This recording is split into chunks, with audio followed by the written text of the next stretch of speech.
Please listen carefully.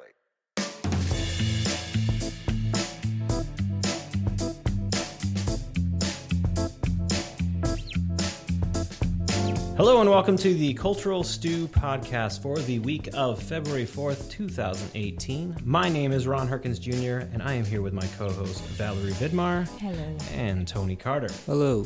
We are your cultural media recommendation podcast, giving you our take on what we think is worth carving out your time for, and also what we think you can pass on, and maybe go cut that lawn instead.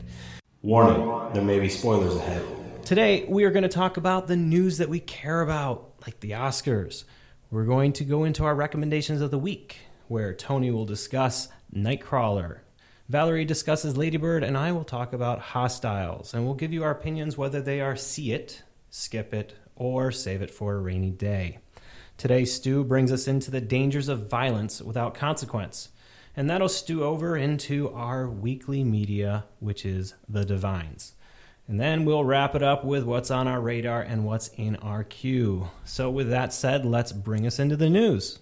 Okay, so this week the Jessica Jones Season 2 dropped an announcement. It's coming out March 8th. That's exciting. I am super excited for Jessica Jones. I loved Season 1. I love David Tennant in pretty much anything he's in. So I know he's coming back for Season 2, so I'm interested to see how they're going to play with his role, whether it's just in her mind or if he's actual physical incarnation. She's the one that got me into the whole superhero thing. Into the Marvel. Mm-hmm. And we also have Ant-Man and the Wasp trailer dropped this week, too. Another one I'm excited for. I could care less about that one. Why? Sorry. I didn't see the first one. Ant-Man. Is that right? Yeah. Yeah, I didn't see it. Should I? Yes. You probably should. It's funny. Okay. In terms of the Marvel movies, it's the ones that kind of went into the comedy sphere in terms of Marvel, and I think it did it well. I didn't know what to expect with Paul Rudd as Ant-Man, and I'm glad that they casted him as Ant-Man. Hey, Rock Shock. He's a KU grad. University of Kansas. Just side chair. And Michael Douglas is in the film, too. So, there you go. No? Okay. Well, moving on. Also, sadly, the Temptations, Dennis Edwards, the former leader, died this week. He was 74. And let's get to the Oscars now. Alrighty. Yeah, the Oscar nominations came out this week. How do you feel about them? Do you feel okay about what was Best Picture nominated for Best Picture? I've seen everything except for I have Darkest Hour and Phantom Thread left. It looks like I'm happy with Call Me By Your Name. I was very happy about that. And Dunkirk, I think we were all pretty happy about that. Get Out is not a surprise. The Post, I'm not happy with that one. The Shape of Water, happy. 3 Billboards. Anybody? I'm still if I liked it. I'm not sure if I'm happy. it got enough love. So, You didn't think it got enough love? I don't think so. I think it could have gotten more. I think Martin could have gotten a director nod. Yes, he could have. Yeah. Which, that was unfortunate. So we had some snubs. Logan. Yes, I'm very upset that Logan wasn't in there. I mean, I'm always rooting every year for... You mean in Best Picture? Yes. I'm always rooting for a superhero Marvel movie, or not just Marvel movie, but a superhero movie to break through into the Best Picture category, just because they're mythological movies, and a lot of them are done well, and I think because simply of them being superhero movies, they are often overlooked. And the one I think got the greatest overlook this year was definitely Logan. I liked Logan. I thought it was a phenomenal movie that deserved to be in the Best Picture category. That is my take on that. It did get the screenwriting nod, which was great for it. Deserved it.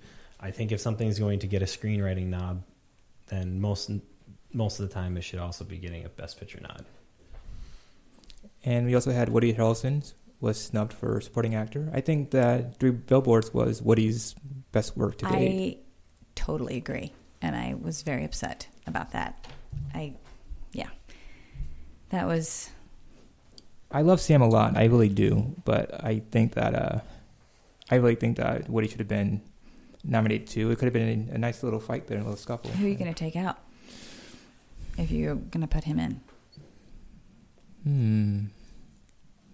Supporting.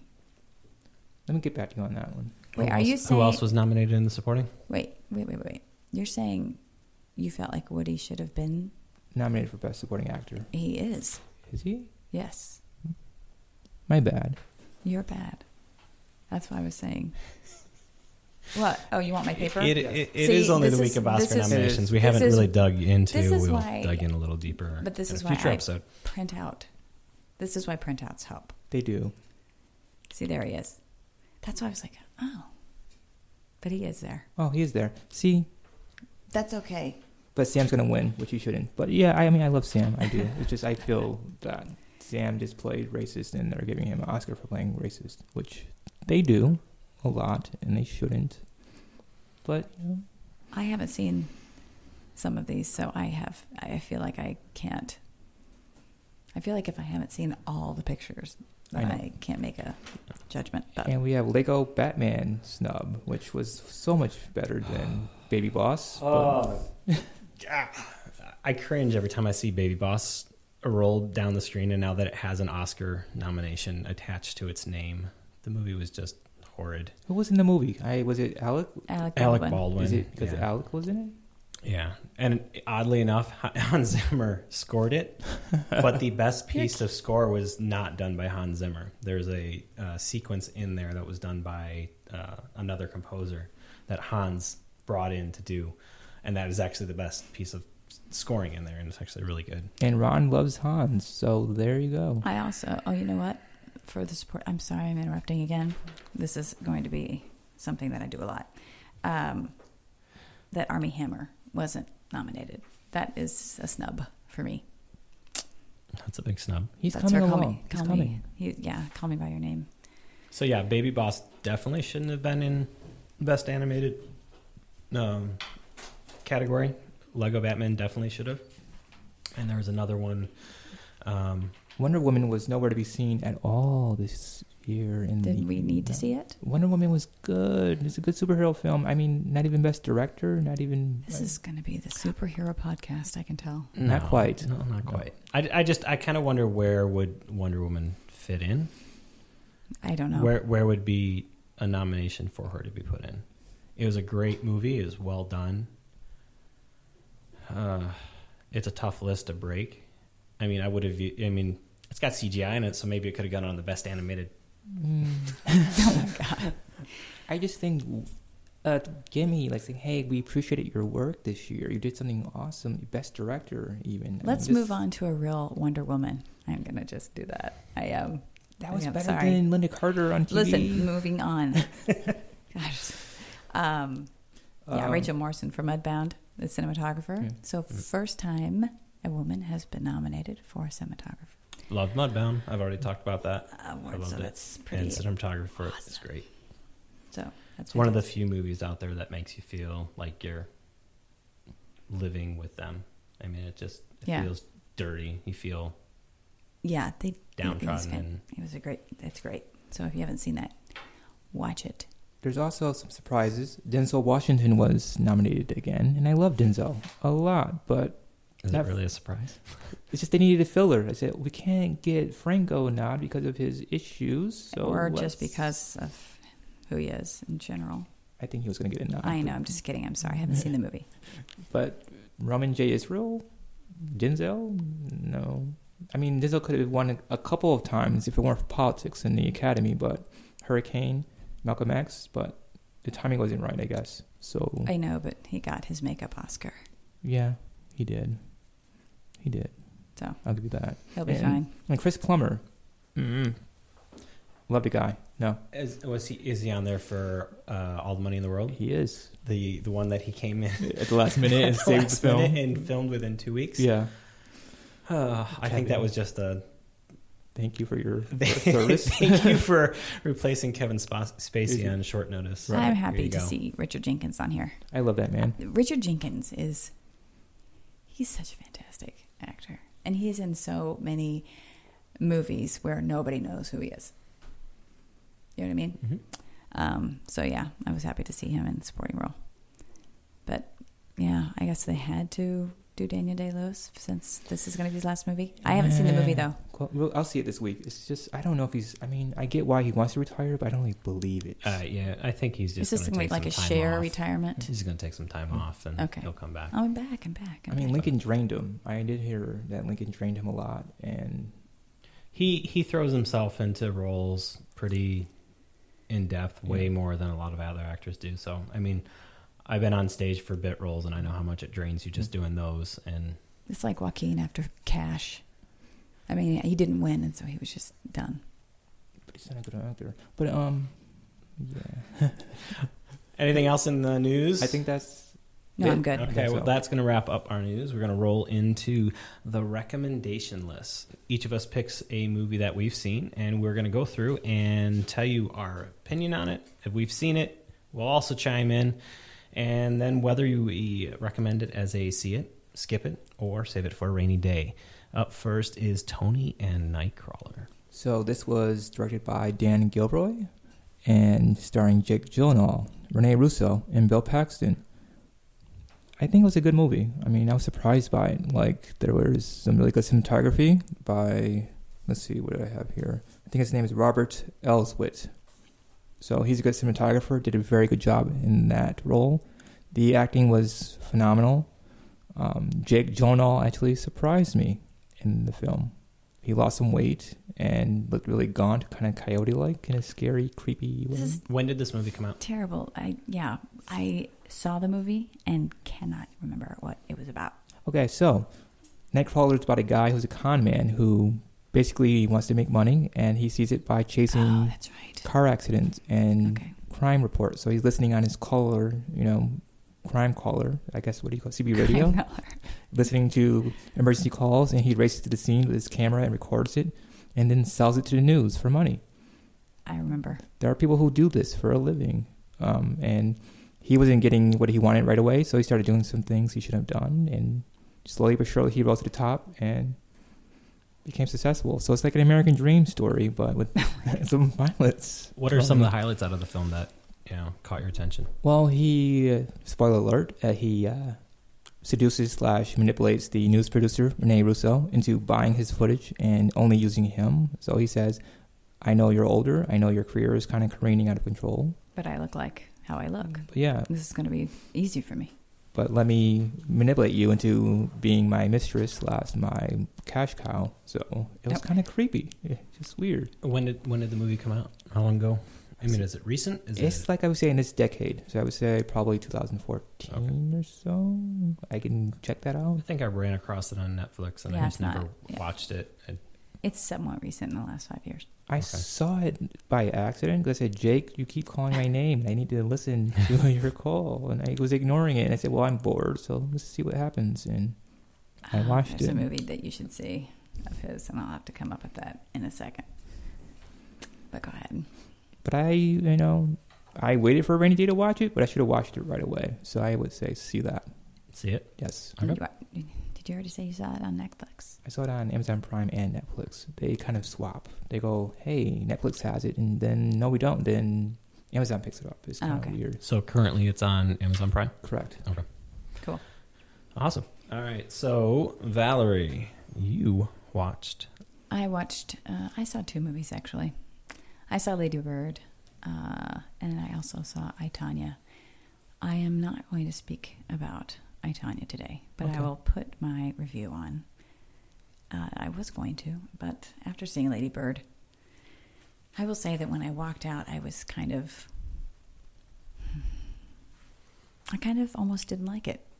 But now that it's set with me for a while, and I can think about the mother-daughter relationship, and a lot of people are saying this mother I could relate to both parts. It takes place in 2002 in Sacramento. In fact, it even has, like, the first thing you see is a Joan Didion quote about Sacramento. And we have Lady Bird, which is what she is wanting people to call her. Her name is Christine. And she's in high school. She's a senior. She says she's on the wrong side of the tracks, which you'll find out is probably not the nicest thing to say. And it's about her kind of moving through this time of her life. She's trying to figure things out. Obviously, I can tell by her hair. I mean, when women go through things, we change our hair. We put color in our hair. I do it all the time. Figuring her heart out. She's with a couple of guys. I don't know if we want to do spoilers or not, but I'm just saying. Talk about whatever you want. We have a warning at the beginning. Okay. I can drop in and out anytime. Her first boyfriend is gay, but she doesn't find that out, obviously, until she catches him kissing another guy. And that really throws her through a loop. I didn't particularly see that one storyline as something that jumped out at me. I kind of clung on to the mother-daughter relationship, how they spoke to one another. There's a car scene, which I think they show all the time in the trailer, etc. And it has the mother saying pretty horrible things to her daughter. You're not going to get into this college. You know, she says, the daughter saying, I want to move somewhere that has culture. I want to move to New York City. And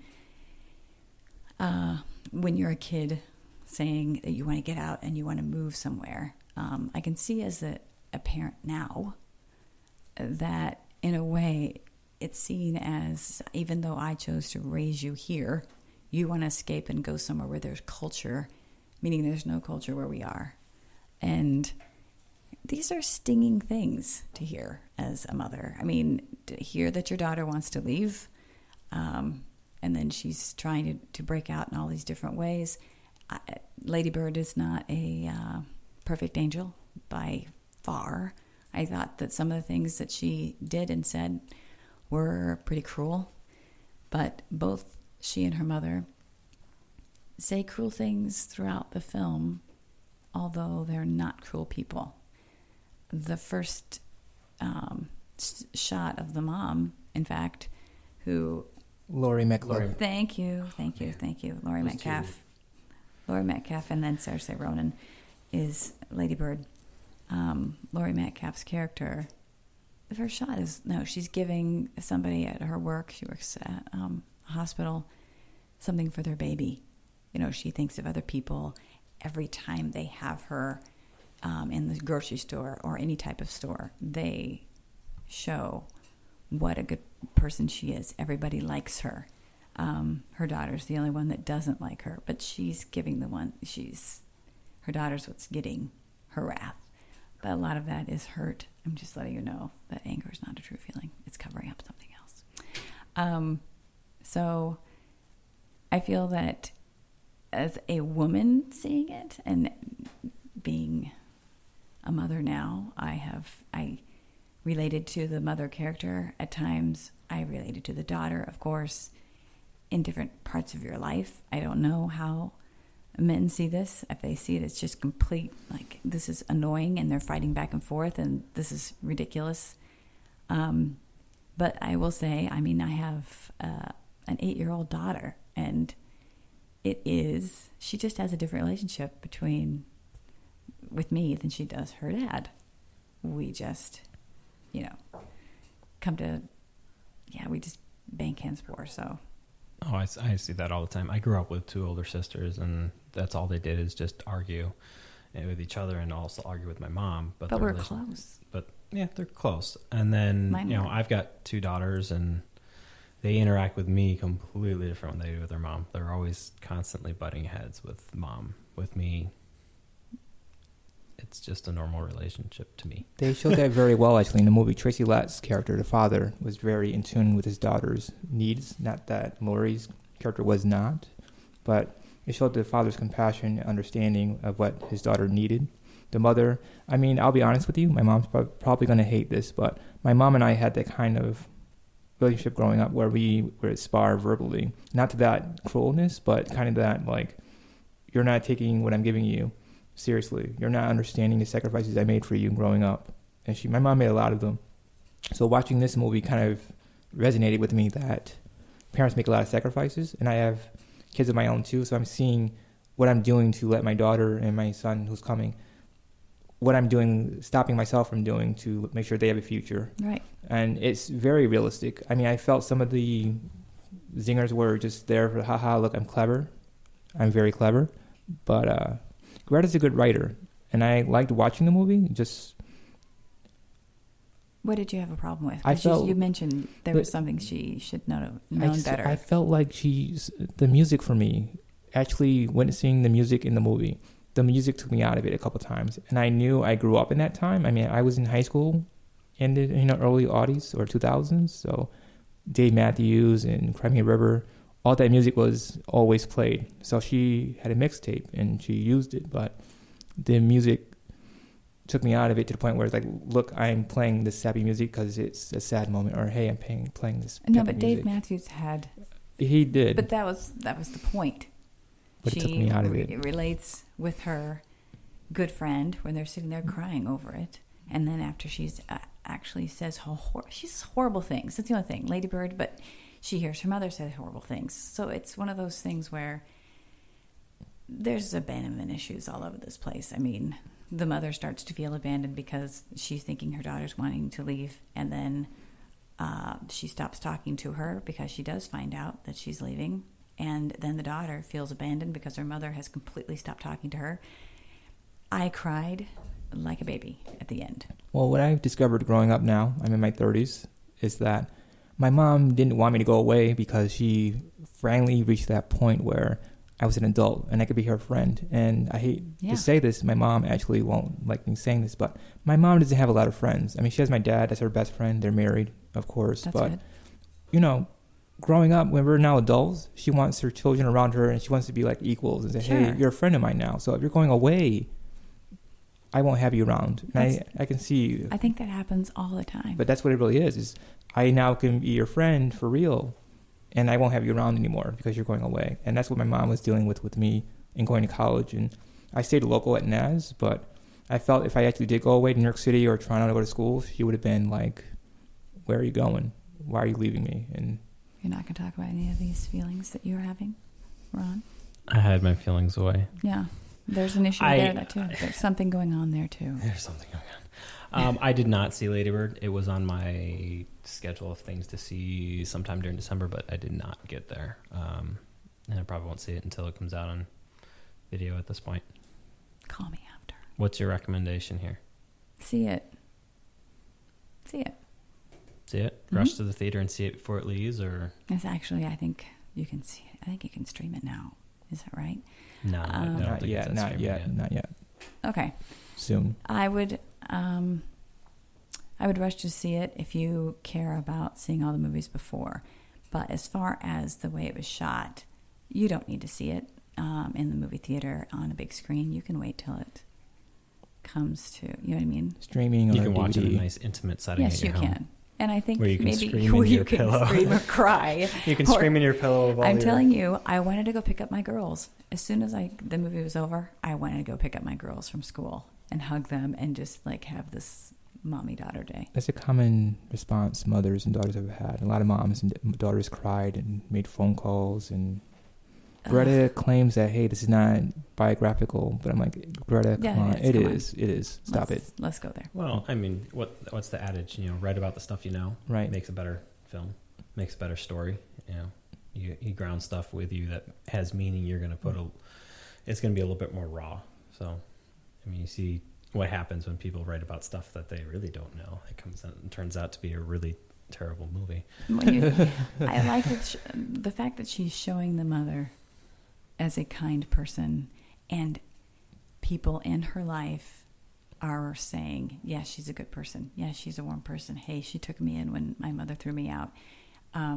She keeps hearing it from other people. She can't see it, but she's getting the worst of her, and it's because of the hurt, and it's because of the closeness. Honestly, the closeness can bring that stuff out. My mom always said that she had higher expectations for me, which is why she treated me so not cold, but that cool, like, you can take it, and your siblings can't. I have an older brother and younger sister, so you can take that.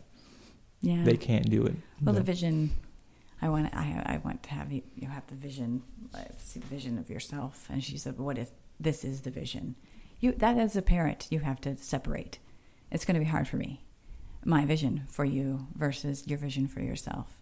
And I think that she is getting those things confused. So it's hard. It's hard to be a kid, and it's hard to be a parent. I think that is, yeah.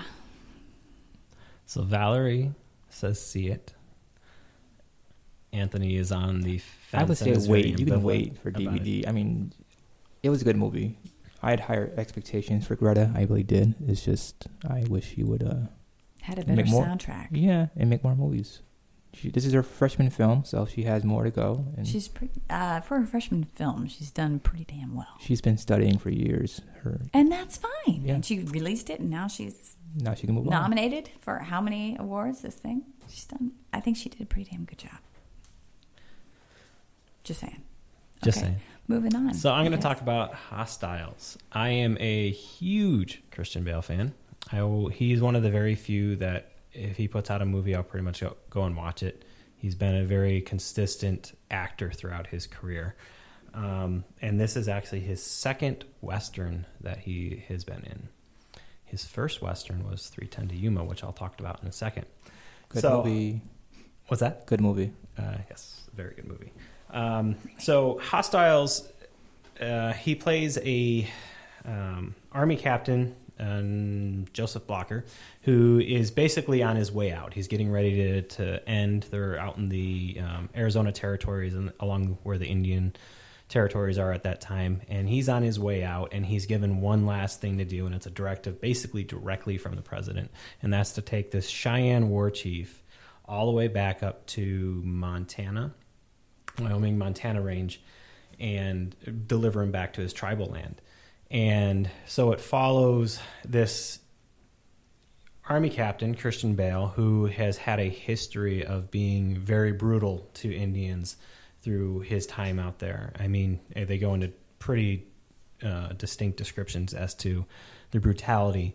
And he is tasked with taking this war chief who has done explicitly violent things as well. And they team him up together, and basically a dog and show pony. As soon as they get out of the little town where the camp was, they basically put them all back in shackles and start driving him up.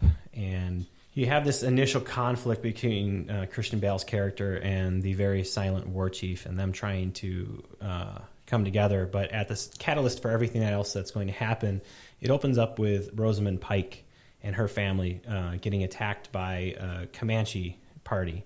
And the Comanche party sets fire to their house, kills their two daughters, kills the husband in brutal fashion, and Rosamund Pike finds a way to get through. And in the process, she's holding her baby, and the baby was shot.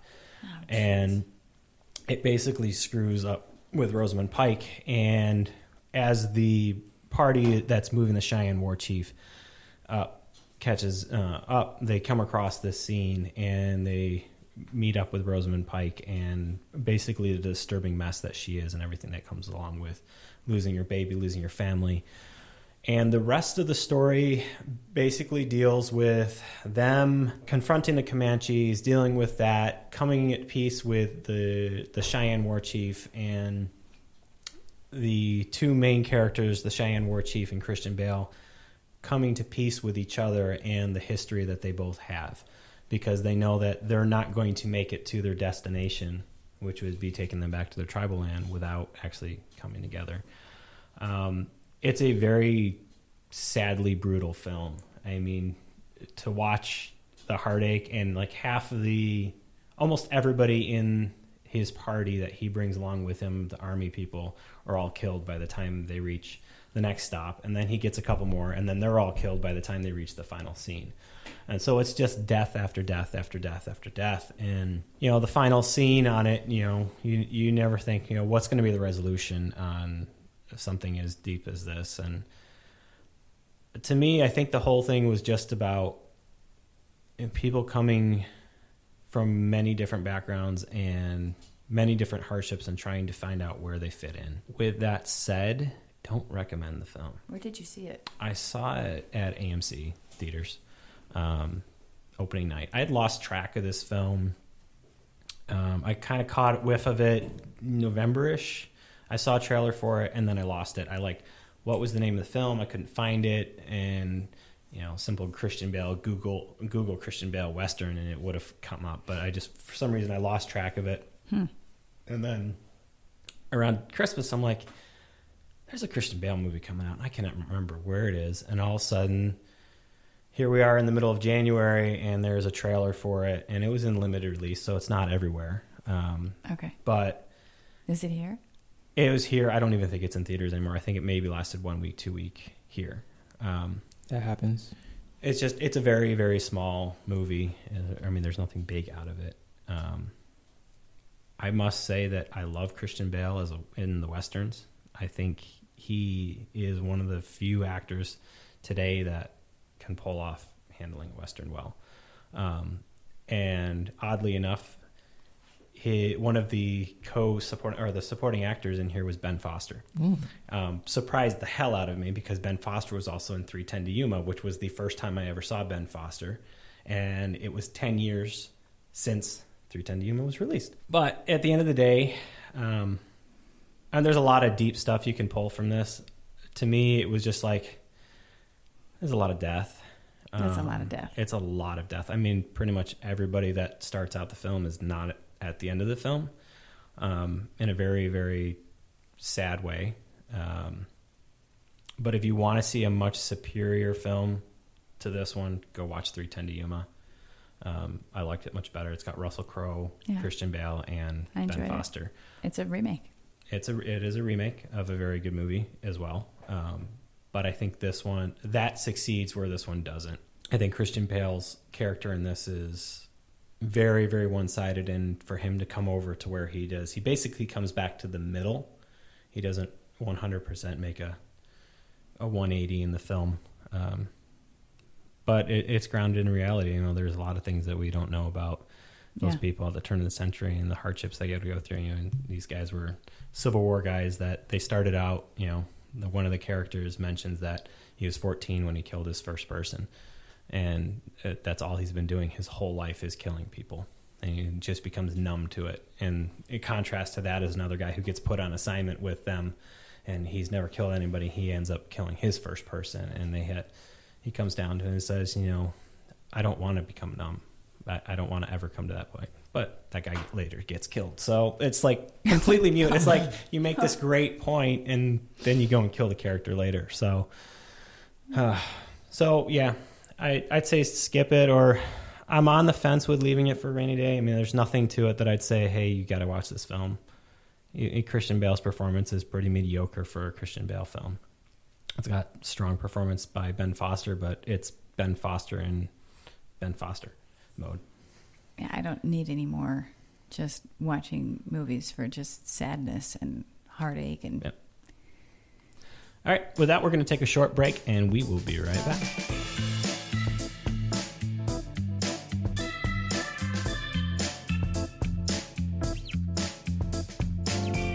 And welcome back.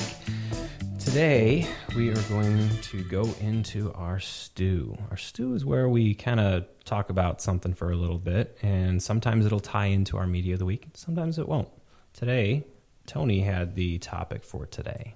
So I was wondering about violence in movies in general, about the consequences. So I thought, is it dangerous to depict violence without consequences? is it dangerous to whom? Audiences, the world, people, young ones. I mean, it's broad. I mean, I was watching violent movies when I was like 8, and I shouldn't have been, but my dad said, here, watch. I was watching. Enjoy. Yeah. I mean, some of my earliest memories are watching violent Poltergeist and Rambo. Not even Rambo. I was like I remember Hellraiser. Watching that when I was a little kid. So I was very numb to violence at a young age. So I mean, seeing somebody get shot or killed or ripped apart in a movie never really does much to me. And I think a lot of that has to deal with the way it's brought into the movie. Right. I will say that I also was brought up. I remember sitting on my dad's lap watching a Clint Eastwood film, and and I was young, probably 6 or 5 or 6, and we would just count the deaths Like that was one of the things we did. It's a warm memory for me. No, but I saw lots of movies. I used to count the bullets. That's really, Wow. that's a lot. That's hard. But I mean, we watched Rambo. I watched tons of stuff, and I remember things that I would take my mom to, and she was just, it would bother her. And I'm thinking like Pulp Fiction didn't bother me at all. However, seeing not Wolverine, just kidding, Logan, I remember thinking, wow, this is really violent. And it bothers me more. I don't know if it's because I have little girls. I don't know. But I will say that violence does bother me more now than it used to. My wife was watching Saving Private Ryan with me, and the opening Normandy scene. When it was over, she said my stomach hurts. And I don't know if she was clenching the whole time or just all that. I think there's something to be said when violence is rooted in truth. Yeah.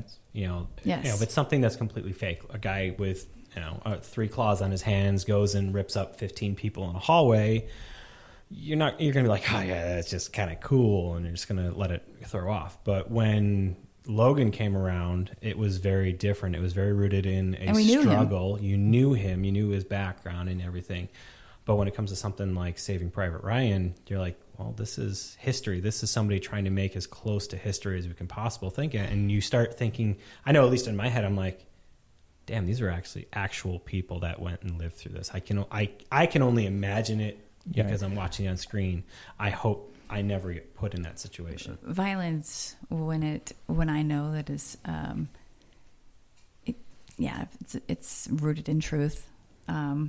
A historic film, anything that I know is based on a true story and something happens, I have been known to get lightheaded or pass out or throw up. I'm not even kidding. It's good to know. No violence against people, or people that are getting harmed in any way. I have a hard time with it knowing, but if I know that it's fake, I'm fine with it. Which is weird. That's the thing. I mean, I'm a history buff, so I love history. I love learning about it. And the Normandy scene for me was like, okay, well, that's not realistic. I mean, it's realistic, but knowing the history of it and knowing what really happened, you're like, these guys were shooting blind into the beach. They didn't know where they were firing. They didn't know where they were being shot. They didn't know who was shooting them.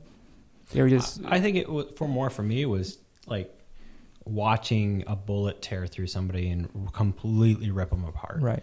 I mean, there's just nothing left, Yeah, I mean, it's stylized to a point that the film needs to still be a film, so you're going to have his own little flair on a film. Correct. But when you stop and think, like, yeah, man, you got 50 caliber bullets. If you've ever seen one go through a person and see what it looks like afterwards, it's not pretty. Well, and that's when the they realism. delve into the realism of that, I think that hits a lot harder to home with me. Whereas if I'm just watching something like, say Punisher. Right. You're expecting Punisher. I've read all the comics. You're expecting it just to be violent and bloody and like, those are all bad guys. I don't care about them.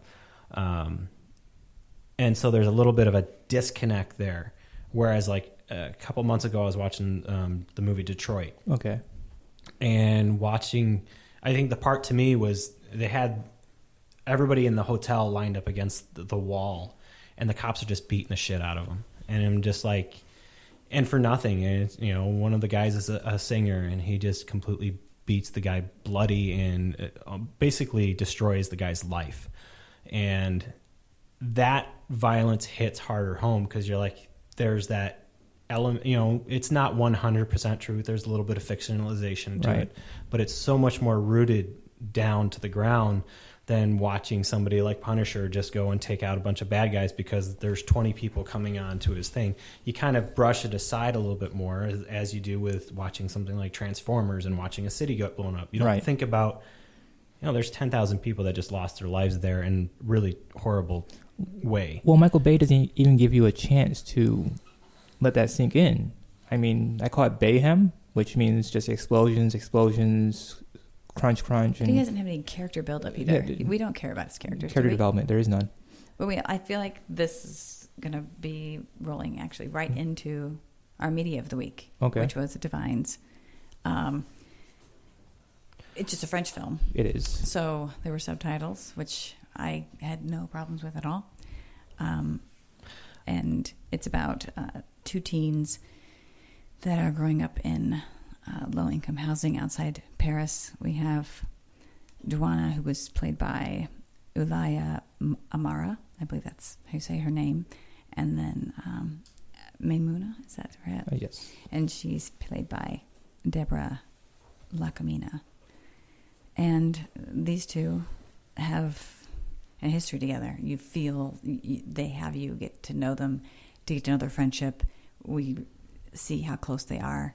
And then, I don't know, Duana kind of loses her way, I would say.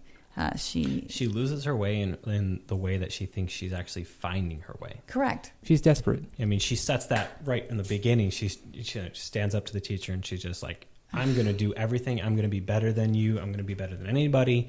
And she sets out on that opposite track, and it affects everything that goes forward, even though she's trying to hold desperately to the people that were there. But like, look at her life. She went down. She said something. Do you want me to set the water up for you?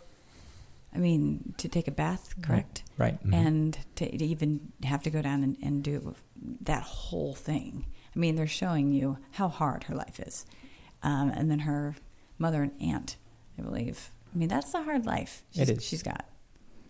And they did a good job showing it. I mean, like you said before, you can feel that. You can feel the poverty in that film. You can feel the, wanting to escape. Yeah, and that's what she did. She said, the drug dealer is making money, so let me make enough money to leave this behind and take my friend with me. And that's her whole point. I mean, some people say it's twisted, and it's not. It's just, that's her dream. I don't want to be this way all my life. Plus, she sees the woman. Yes. It's a woman doing it. Rebecca. Yes, Rebecca.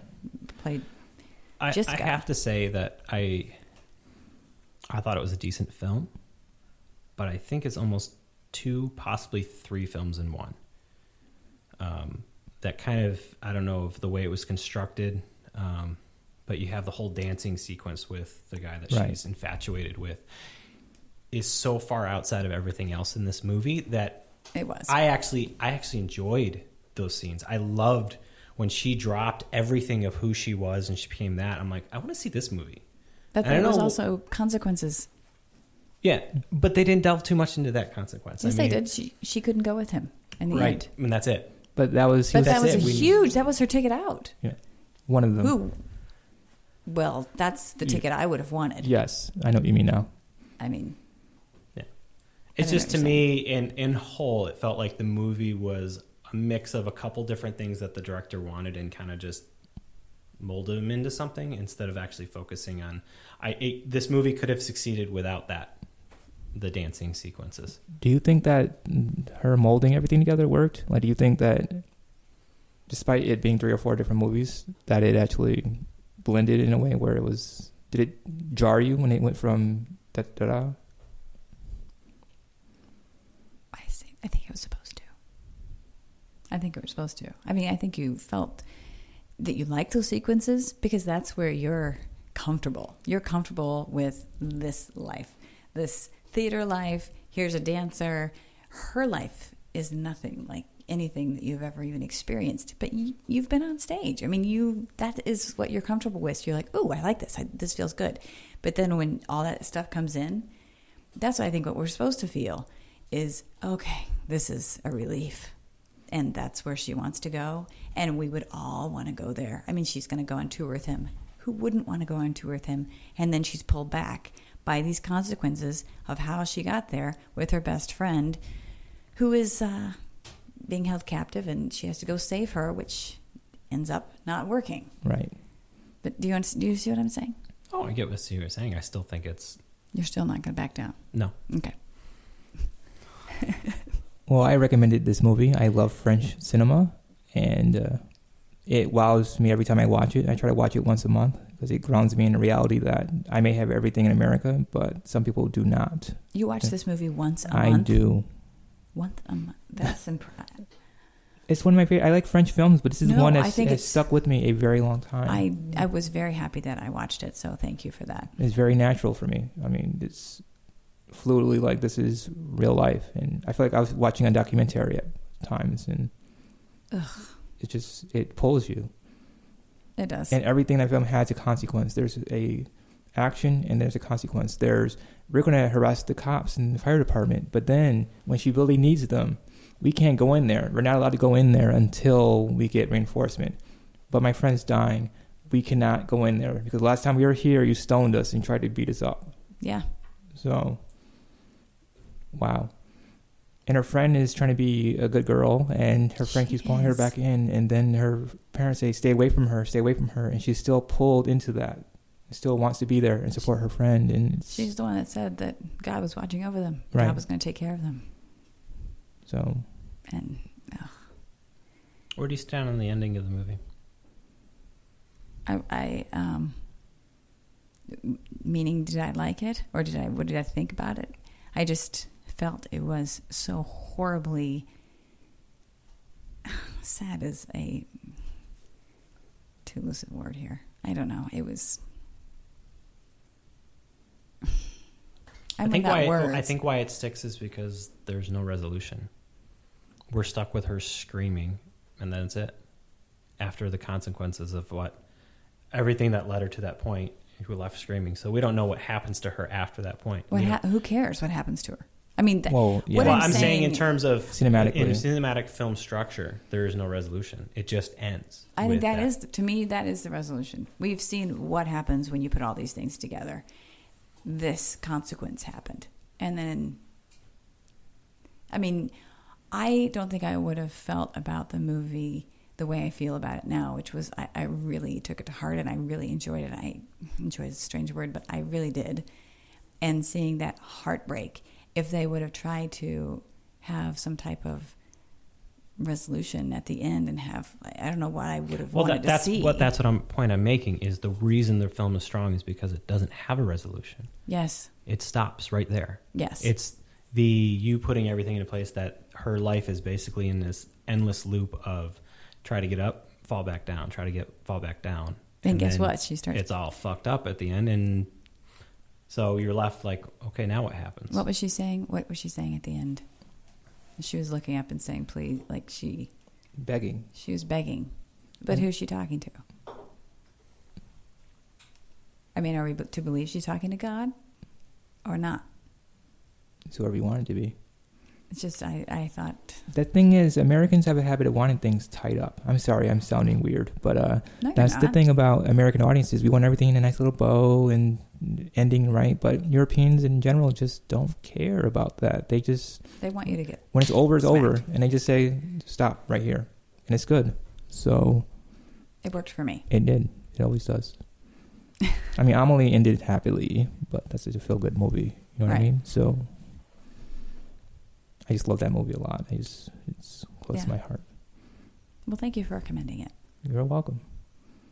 So I definitely think that other people, I have recommended it as well.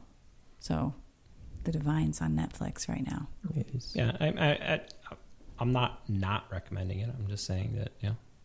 Are you still stewing with it, or are you just... No. I have my own views about films, and I think that's just the way it is. Okay. It was a strong film, and I thought it was decent. It's not the greatest film I've ever seen, but I thought it got its point across as to what it was going for. Mm-hmm. So it is a recommendation, and your body language is very interesting on that one. I have words coming to my head, but they're not coming out. So, yes, you need to like foreign language films. You need to be able to concentrate what's going on a lot of the speech patterns, because there are a couple things in there that you could miss that are talked about, especially with the drug dealing part and how everybody ties in with them.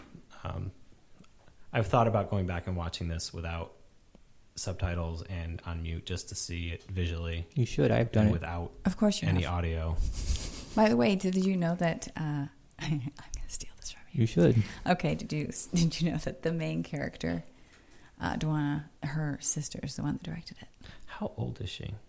That's what I wanted to know. Because she looked like a 14-year-old, and then all of a sudden she looked like a 25-year-old. No, I did not think that. I know that she was trying to look older. She still looked young to me.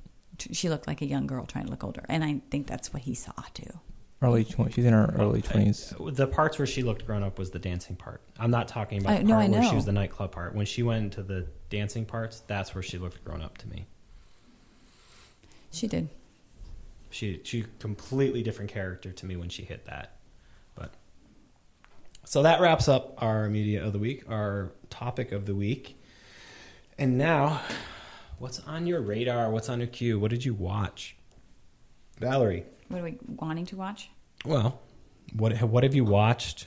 Give us a quick yes, no, dance around it. What's on your queue?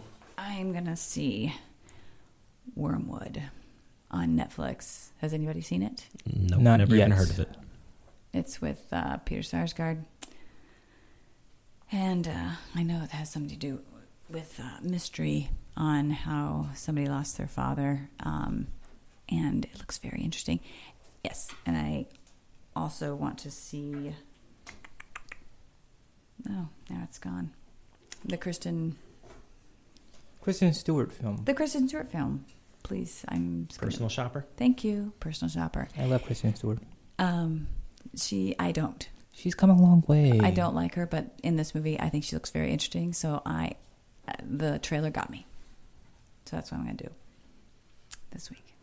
And you're also listening to a couple audiobooks? I am. I am listening to Ready Player One right now, which I am really enjoying, which I'm not really a sci-fi fan, but Will Wheaton. I know. And then Audible has Beartown, which a friend of mine, Leslie, recommended. So I'm going to be trying to get those two down. I'll chime in on Ready Player One. I liked it a lot. I think it was one of the better audiobooks that I've listened to in a very long time, and that's specifically, I think, because the character that Will Wheaton brings to it. Mm-hmm. I'm really looking forward to seeing Steven Spielberg's interpretation of the book. Especially since he puts down Spielberg. But anyway. And let's see. This week I saw Thor Ragnarok. I think is how you pronounce it. Ragnarok. Sorry. Thor Ragnarok. Love that film. My wife and I watched that. That was a weird one. I mean, Shocker. Superhero film. Yes. Shocker. It was good. Shocker I mean, to all I of was our very. audience as well. We were laughing, and Jeff was so funny. It was a good Just superhero so film. weird. Jeff I is enjoyed just. it. He does weird things in movies now, but Jeff is always surprising me now. Like he's. That was directed by Tiki, Yes. who directed... You're on first name basis with all your superhero We people. are, and just in Your general. audience is not. He directed the one with... I know what you're talking about. He's done a. Oh my God. God. They'll come to you. But yeah, good film. I was impressed, and following that movie, I decided I'm going to go on a Mark Ruffalo kick. So Mark I'd like Ruffalo to is go on Mark Ruffalo. he's a good actor. So that means I'm watching Spotlight again. You Can Count on Me again. I'll be watching Thanks for Sharing, which I didn't really like the first time I watched it because Gwyneth Paltrow was kind of weird in it. Tim Robbins was good in that movie. And I'll be watching The Normal Heart, based on the play. I haven't seen that.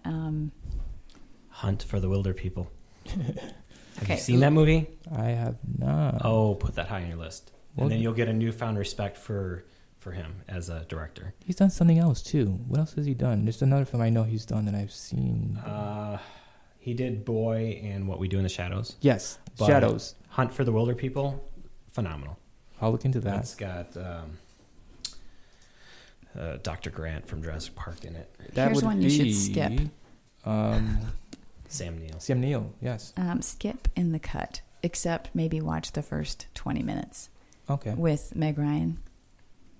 Pretty steamy. The movie's pretty terrible, but that's the first time I saw him. I'm Mark Ruffalo. also going to be reading some Canadian novels because I like French and I like French Canadians. So I'll be doing Scarborough.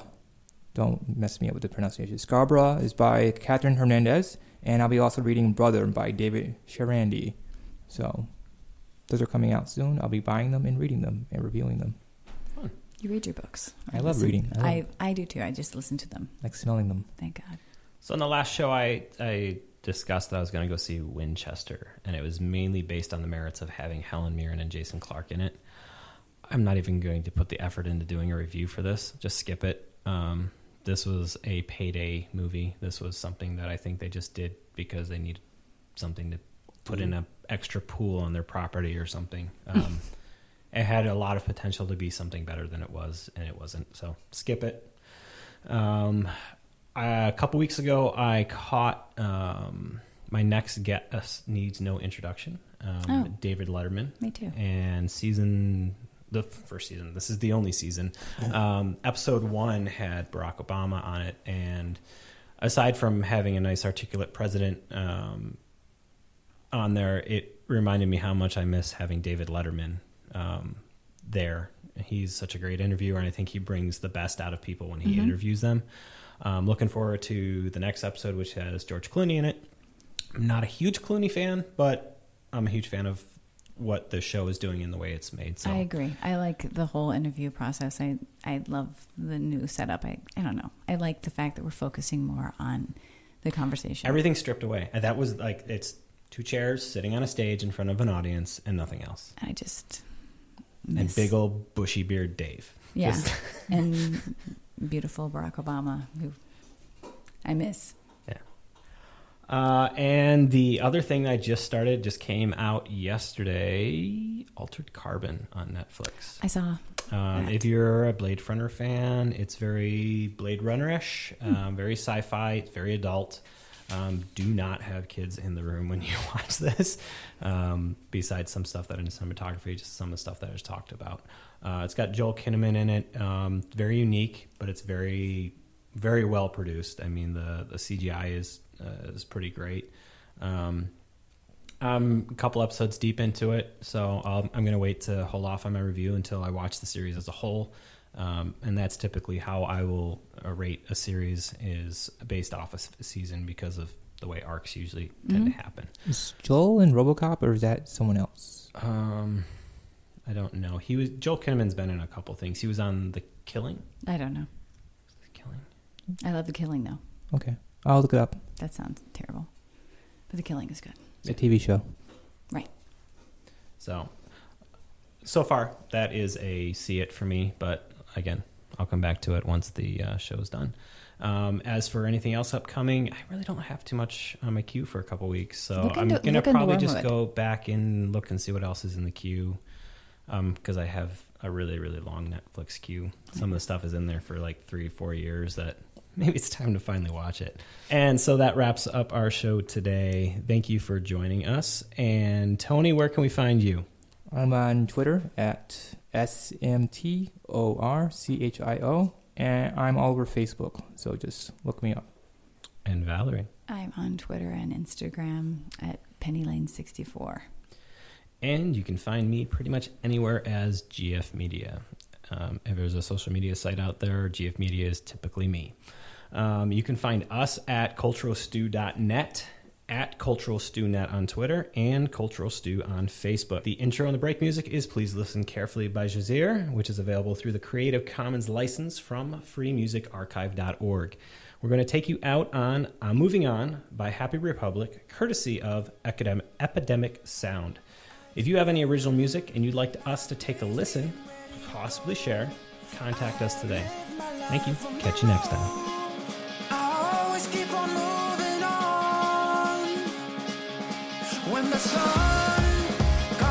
If you've liked what you've heard, please consider sponsoring us on Patreon. Patreon is a creator support system that allows people to support the things they love and creators to continue doing what they love. Head on over to patreon.com/gfmedia and choose the Cultural Stew podcast levels to show your support for us.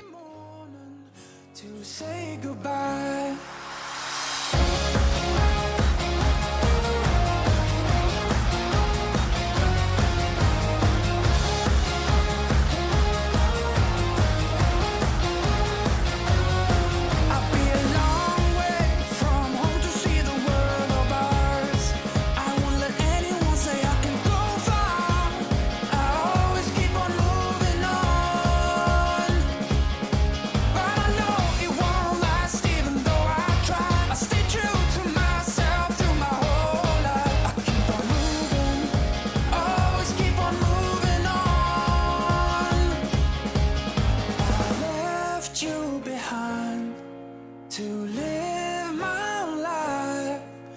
I got up on an early Sunday morning to say goodbye.